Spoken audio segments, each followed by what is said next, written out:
আসসালামু আলাইকুম ফ্রেন্ডস, মৌসুম আফরিন ব্লগে সবাইকে স্বাগত জানাই। আজকে মিনি ব্লগটা এখান থেকে শুরু করলাম। এখন বাজে সকাল 11টা। আজকে সোমবার, মেয়েরা স্কুলে চলে গেছে।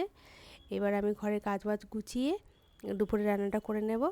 তো কাজবাজ প্রায় হয়েই গেছে। সকালে চলে গেছিলাম একটু নিচে বাজারে আনতে, তো ওখান থেকে নিয়ে নিয়েছিলাম ফুলকপি আর এই যে সজনে ডাঁটা, কুমড়ো আর আলু।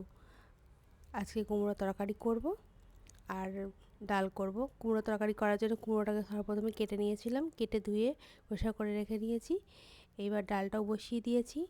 ডাল আর কুমড়ো তরকারি করে নেব। ডালটা প্রায় হয়ে গেছে, ভাতটা তো হয়েই গেছিলো, একটুখানি হলেই হয়ে যাবে।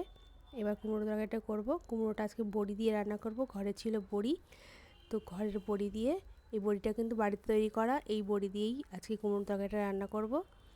আর ছিল শাক, লাউ শাক, এই লাউ শাকটা ভাজা করব। আর ফ্রিজে ছিল মাছ, তো মাছটা বের করে নিয়েছি। মাছটা আজকে ভাজা করব, তরকারি করব না। তো চলুন তাহলে রান্নাটা পুরো করে নিই। তো ভাতটা প্রায় হয়ে গেছিলো, ভাত কমপ্লিট করে শাকটা বসিয়ে দিয়েছিলাম। কুমড়ো তরকারি হয়ে গেছে। শাকটা করে তারপরে আমি মাছগুলো ভেজে নেব। মাছটা ভাজাই থাকবে। এখন বাজে 12টা।